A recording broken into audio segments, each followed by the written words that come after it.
네, 안녕하십니까. 국민청지기 엄길청입니다.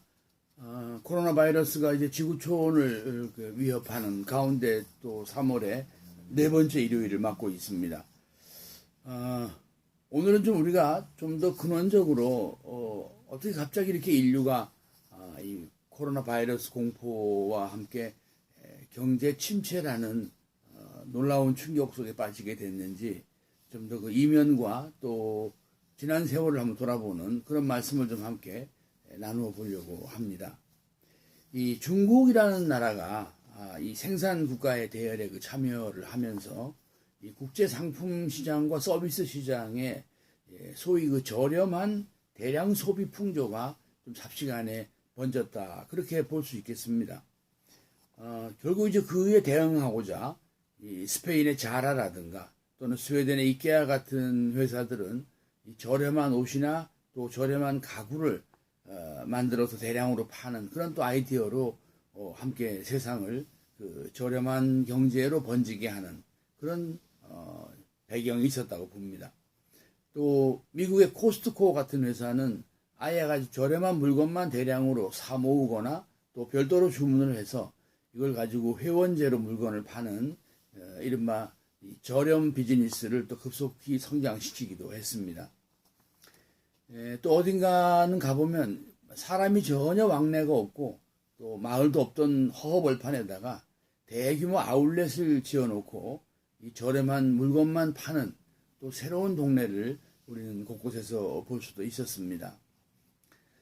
또 그런가 하면은 뭐 인터넷이라든가 또는 이 케이블 TV에 가면은 그 홈쇼핑이라는 이름으로 저렴한 물건들을 잔뜩 쌓아놓고 짧은 시간에 밤낮 없이 그 사가라고 외치는 쇼핑 호스트들의 그런 모습들을 또 우리는 봅니다. 이 저렴한 경제는 또 여기에 그치지 않고 이 정보 플랫폼을 기반으로 해서 빈집을 연결해 준다든가 해서 숙소를 빌려준다 하는 뭐 에어비앤비 같은 아이디어도 나오고, 또 빈차를 함께 타자 해서 뭐 우버 같은 그런 또 시스템도 우리는 예고 없이 보게 됐습니다. 마침내는 이제 이 저가 항공이라든가 저가 여행과 같은 이 저렴한 소비 시장으로 아주 그 백미를 달리는 모습도 우리는 불과 얼마 전까지 뭐 보기도 하고 또 이용도 하고 그랬습니다. 그러다 보니까 이 이웃 동네 가기보다 싼 가격으로 해외를 다니게 되고, 또 특히 저렴한 나라로 여행을 가는 정말 준비 안 된 여행들이 오늘 이렇게 우리에게 돌이킬 수 없는 사단을 만드는 것은 아닌가, 그런 생각을 또 해보게 됩니다. 결국 이제 원가 300원도 안 되는 마스크를 3,000원을 주고도 사지 못하는 이런 일들을 결국 우리는 그러한 대가는 또 아닌지 생각을 해보게 됩니다. 또 누군가는 어디 가서 며칠 살기 뭐 이런 소박한 생각으로 노마드의 꿈을 가졌다면 아마 이런 충격을 통해서 또 이마저 서서히 접어가는 것은 아닐까, 그런 생각도 저는 해보게 됩니다. 사실 지금 우리는 2020년 이 연초부터 이 중국의 그 잘 모르던 내륙의 도시 우한이라는 동네에서 그 출발한 것으로 보이는 사람과 동물 간의 그 인수 전염의 바이러스 때문에 온 세계가 이렇게 삽시간에 공포 속에서 떨고 있습니다. 또 엄청난 희생이 지금 진행되고도 있습니다. 어쩌면 그동안 세계 각국이 이 중국이라는 저렴한 나라와의 사이에서 편리하게 얻은 것들의 그 몇 배의 비용과 희생을 또 치르고 있는 것은 아닌가, 그런 생각을 합니다. 지금 곳곳에서 저렴한 항공사들이 속속 도산을 하고 있습니다. 또 급기야는 웬만한 작은 나라보다도 큰 굴지의 항공사, 항공기 제조회사, 또 세계적인 석유회사들이 지금 도산을 눈앞에 두고 있습니다. 불과 2달도 안 된 이 코로나 바이러스의 세계적인 대유행이 모든 나라의 국경을 차단하게 되고, 지금은 현재 유엔도 할 일이 없고 WHO도 별 소용이 없고 올림픽도 지금 안중에 없는 초유의 일들이 어마어마한 인류의 대비극이라고 하겠습니다. 당연히 거대한 쓰나미 뒤에는 또 저렴한 해외여행객을 전문으로 봤던 작은 가게들, 식당들, 또 뭐 비즈니스 호텔, 렌트카 업소 등은 지금 숨소리도 내지 못한 채 문을 닫고 있을 겁니다. 그들이 이 고비를 넘길 정도로 충분한 자금이 원래부터 없던 그 영세한 업체들이고 정말 하루 벌어서 하루 사는 그런 업소들이었습니다. 또 그런가 하면은 이 저렴한 풍조의 그늘은 IT 기술이 대출 시장에 진출을 해서 이 핀테크라는 이름의 비대면 금융 대출 기법을 범람시키면서 특히 젊은 층 국민들이 곳곳에서 그 위험한 단기 금융 시장과 투자 연계 대부업에 또 무방비로 노출되고 있는 것으로 또 보여집니다. 이 금융시장의 시용 창출과 신용 관리는 원래 그 이용의 신속함이나 간편함이 초점이 아닙니다. 신중하고도 철저한 대출 심사와 또 빌린 사람의 엄격한 책임감이 핵심을 이루는 게 바로 대부시장이죠. 그래서 긴 세월 동안 굳은 약속, 또 엄중한 감독으로 만들어온 대출시장을 이제는 얼굴도 모르는 사람들끼리 신속하고 간편함으로 깨고 있는 이 위험한 그 핀테크 기반의 금융투자 놀이는 지금 소리 없이 또 젊은 국민들을 잘 알지도 모르는 주식 투자 시장으로 또 들어가게 한다는 소식도 들립니다. 여기저기에서 푼돈을 손쉽게 빌려서 다시 잘 모르는 주식 투자를 하고 있다는 무서운 소리가 들리고 있습니다. 심지어 일부 소셜미디어에서는 젊은 국민들 사이에 특정한 주식 사기 움직임도 있다고 하니까 정말 이런 일을 오래 하고 있는 저로서는 할 말이 없습니다.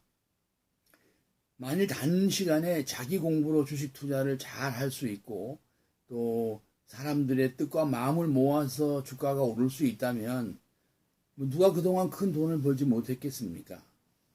근데 요즘 인터넷이나 모바일로 혼자 주식 공부를 좀 했다고 해서 이 온갖 음모나 동조, 획책, 준동이 잘 구분되지 않는 이 소셜미디어와 주식시장에 그대로 노출이 돼서 언제일지 모르는 폭락하는 주가 앞에서 마치 소나기를 맞는 듯한 저런 젊은 투자자들의 귀한 돈을 과연 누가 보호해 주겠는가 그런 생각을 하지 않을 수가 없습니다. 자영업자나 근로자들이나 서민들은 그래도 정부가 국민들의 양해를 구해서 얼마간의 돈을 좀 주려고 준비하고 있지만은 투자자의 손실은 하늘도 돕지는 않습니다. 이 저렴한 이동과 소비의 대가는 결국 우리에게 이제 인간의 삶의 원형을 일깨워주는 건 아닌가 그런 생각을 해봅니다. 이제 모두 우리는 집 안에 들어가라는 명령을 받고 있습니다. 또 사회와 거리를 두라는 행정명령도 계속되고 있습니다. 총리는 이번 주부터 2주 동안 거의 외부 활동을 못하도록 협조 아닌 행정명령에 가까운 대국민 성명을 조금 전에 발표를 했습니다. 이제 종교도, 학교도, 산책도, 여행도, 운동도 중단하고 오로지 생존하는 소비만 집 안에서 하라는 겁니다. 이 단절과 차단의 후폭풍이 어떻게 될지는 지금 아무도 모릅니다. 대통령이 급기야 자신과 강요들의 4개월치 월급을 30% 반납한다고 또 역시 국민들에게 말해주고 있습니다. 하지만 이거 역시 또 언제 끝날지 모르는 일입니다. 4개월이 될지 아니면 4년이 될지도 모르는 일입니다. 정부가 국민들에게 앞으로의 계약도 없는 손해와 결핍에 대한 준비를 시키는 신호라는 정도만이 그 의미라고 하겠습니다.